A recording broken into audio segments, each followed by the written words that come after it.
सौ बात की एक बात यह कि पुतिन और ट्रंप की बैठक में बात क्यों नहीं बनी, रूस और यूक्रेन के बीच शांति क्यों नहीं हो रही, यह समझने के लिए दोनों देशों के बीच की कहानी को समझना जरूरी है। वैसे तो इतिहास बहुत पुराना है, लेकिन यह वाली कहानी शुरू हुई 1991 में, 1991 में। यह तो ज्यादातर लोग जानते हैं कि 1991 तक एक यूएसएसआर था, union of Soviet socialist republics, जिसको आम भाषा में सोवियत संघ कहते थे। दुनिया में एक तरफ अमेरिका था, दूसरी तरफ कम्युनिस्ट सोवियत संघ होता था। ये दोनों महाशक्तियां थीं सेकेंड वर्ल्ड वॉर के बाद से, दूसरे विश्व युद्ध के बाद से। सोवियत संघ में रूस के अलावा कई देश शामिल थे जिनको कहते थे रिपब्लिक, लेकिन असल में उनके पास कोई अलग देश वाले अधिकार नहीं थे। मतलब कहने को रिपब्लिक थे, लेकिन वो एक तरह से सोवियत संघ नाम के देश के अलग अलग राज्यों जैसे थे। 1991 में सोवियत संघ टूट गया और ये सारे अलग अलग रिपब्लिक, अलग अलग देश बन गए। 15 सोवियत रिपब्लिक थे जो 1991 तक एक देश थे, जिसका नाम था सोवियत संघ, या जिसको कई लोग सोवियत रूस भी कहते थे, क्योंकि राज तो एक तरह से रूस का ही था। मॉस्को से ही ये सारे रिपब्लिक कंट्रोल होते थे। तो एक तरह से रूस जो था वो मुख्य रिपब्लिक था और बाकी 14 रिपब्लिक्स पर उसका कब्जा था। वो सब उसके बनाए देश यूएसएसआर में शामिल थे। तो 1991 में रूस का बनाया ये देश टूट गया और 15 सोवियत रिपब्लिक 1991 में 15 अलग देश बन गए। इनमें एक तो था रूस खुद, बाकी 14 कौन से थे? वो थे Armenia, Azerbaijan, Belarus, Estonia, Georgia, Kazakhstan, Kyrgyzstan, Latvia, Lithuania, Moldova, Tajikistan, Turkmenistan, Uzbekistan और कौन सा? और यूक्रेन। तो पहली बात तो यह समझने जरूरी है कि 1991 तक रूस और यूक्रेन एक ही देश में थे। 1991 में जब यूक्रेन अलग देश बना तो उसके नक्शे में वो पूरा इलाका आया जो सोवियत संघ के टाइम में यूक्रेन नाम के राज्य में था या सोवियत रिपब्लिक में था। तो उसमें कौन से इलाके थे? उसमें पश्चिम में पोलैंड और स्लोवाकिया और हंगरी से लगने वाले इलाके से लेकर पूर्व में रूस तक का इलाका यूक्रेन को मिला। इसके अलावा एक संकरी सी जमीन की पट्टी से जुड़ा क्राइमिया का इलाका भी उसके नक्शे में चला गया। हालांकि क्राइमिया में रूसी मूल के लोगों की आबादी अच्छी खासी थी, लेकिन क्योंकि 1991 से पहले जो सोवियत संघ के अंदर यूक्रेन रिपब्लिक था उसमें क्राइमिया भी था, यानी उस राज्य में क्राइमिया भी था, इसलिए जब यूक्रेन अलग देश बना तो क्राइमिया भी उसमें शामिल हो गया। इसके अलावा सोवियत संघ के जमाने में कई उद्योग लगाए थे यूक्रेन के पूर्व के डॉनबास इलाके में। डॉनबास मतलब दोनेस्क और लुहांस्क। इन दोनों इलाकों में भी रूसी मूल के लोग थे। बहुत बड़ी आबादी रूसी भाषा बोलती थी, लेकिन यह भी यूक्रेन राज्य में थे सोवियत संघ के टाइम में। तो 1991 में यूक्रेन अलग देश बनने पर ये इलाके भी यूक्रेन में चले गए। इनके अलावा ब्लैक सी यानी काला सागर से लगने वाले इलाके थे जिनको सोवियत संघ में बंदरगाहों के लिए विकसित किया गया था, खैरसोन और जापोरिजिया। वो भी यूक्रेन नाम के नए देश में चले गए 1991 में। यानी कि ये 5 इलाके थे, क्राइमिया, डोनेस्क, लुहांस्क, खैरसोन और जापोरिजिया।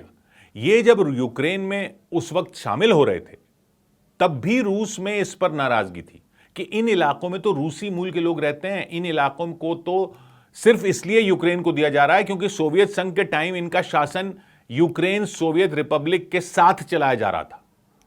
लेकिन 1991 का माहौल ऐसा था कि रूस तो बिखर रहा था, तो उसकी ज्यादा ताकत नहीं थी और यूक्रेन ने पक्का काम किया।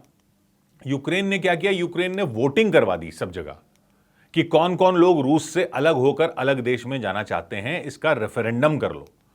तो 92% लोगों ने, 92% लोगों ने अलग देश बनने के हक में वोट दिया था। क्राइमिया और डॉनबास के लोगों ने भी यूक्रेन को अलग देश बनाने के पक्ष में वोट दिया इस जनमत संग्रह में। तो यह पूरा इलाका यूक्रेन देश बन गया। उस टाइम तो रूस को फिर मानना पड़ा कि यह सारा यूक्रेन का इलाका है, लेकिन फिर मसला आया कि क्राइमिया में रूस की नेवी थी और बाकी इलाकों में रूस के परमाणु अड्डे थे, वो किसको जाएंगे? यूक्रेन का कहना था कि अगर ये सब रूस के हिस्से में चला गया तो उसकी रक्षा कौन करेगा? तो 1994 में एक डील पर साइन किए रूस ने, अमेरिका ने और ब्रिटेन ने कि यूक्रेन की रक्षा का बीड़ा उठाया जाएगा और उसके बदले में यूक्रेन सोवियत संघ वाले परमाणु हथियार रूस को वापस कर देगा। खैर, यह सब चलता रहा, लेकिन यूक्रेन की पॉलिटिक्स में रूस का दखल बना रहा, क्योंकि रूस का समर्थन करने वाले भी कई नेता थे यूक्रेन में और दूसरी तरफ पश्चिमी देशों का समर्थन करने वाली पार्टियां भी थी। यही झगड़ा चलता रहा कि रूस के साथ बनकर रहना है या यूरोप के साथ जाना है। 2004 में क्या हुआ कि यूक्रेन के चुनावों में रूस के समर्थन वाले राष्ट्रपति की जीत घोषित कर दी गई। लोग सड़कों पर आ गए, ये इल्जाम लगाते हुए कि धांधली हुई है। दोबारा काउंटिंग हुई तो यूरोप के समर्थन वाले राष्ट्रपति की जीत घोषित हो गई, तो रूस के साथ रिश्ते बिगड़ने शुरू हो गए। फिर 2010 में वही रूस के समर्थन वाले राष्ट्रपति चुनाव जीत गए, जिनके इलेक्शन को 2004 में गलत बता दिया गया था। तो 2010 में वो फिर चुनाव जीत गए और यूक्रेन रूस के करीब आ गया।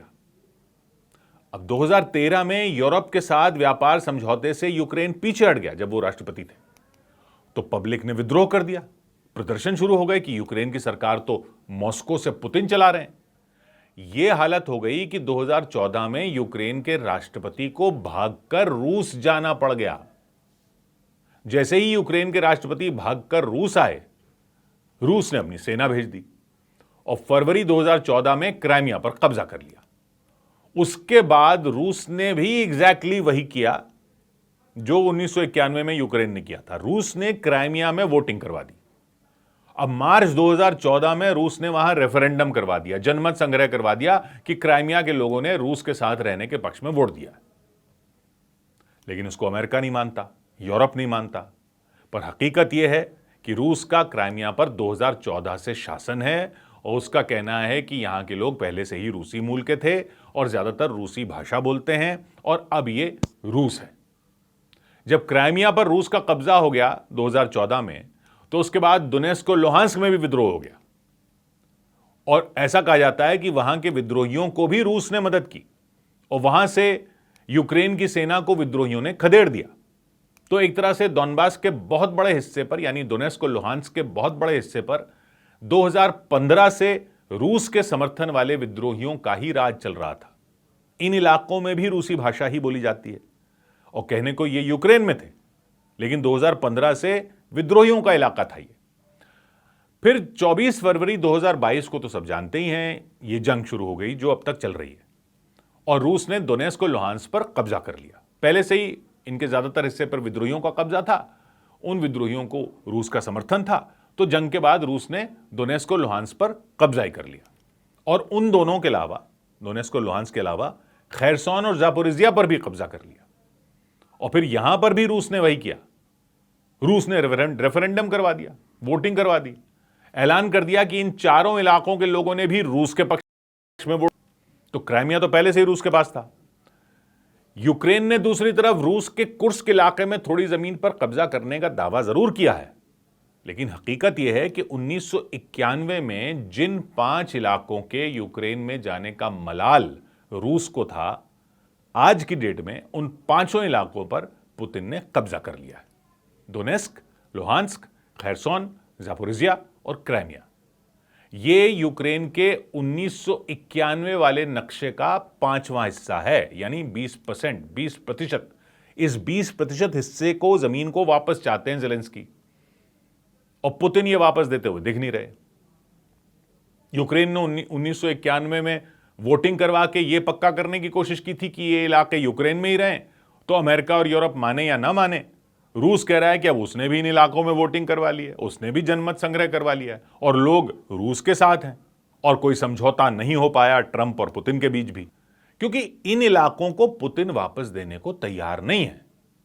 इसके अलावा रूस की शर्त यह है कि यूक्रेन को नेटो में भी शामिल न किया जाए और यह गारंटी दी जाए कि आगे भी नेटो में शामिल नहीं किया जाएगा, क्योंकि नेटो में शामिल होने का मतलब यह कि अगर यूक्रेन पर कोई हमला करेगा तो अमेरिका और नेटो के बाकी देश फिर उसके खिलाफ युद्ध में उतरेंगे। जबकि यूक्रेन का कहना है कि उसने रूस के परमाणु हथियार भी वापस कर दिए थे भाई 1994 में। उसकी काला सागर में तैनात नौसेना का हिस्सा भी यूक्रेन को नहीं मिला था। तो तब तो ये भरोसा दिया गया था कि उसकी सीमाओं की रक्षा की जाएगी। रूस ने भी कहा था, अमेरिका ने भी कहा था, यूरोप ने भी कहा था, लेकिन रक्षा करने तो कोई आया नहीं।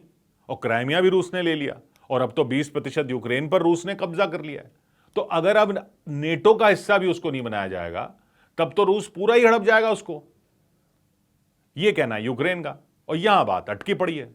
तो पुतिन कुछ देने को राजी नहीं, ज़ेलेंस्की झुकने को राजी नहीं, और ट्रंप इस चक्कर में है कि किसी तरह युद्ध रुकवाने का क्रेडिट उनको दे दिया जाए।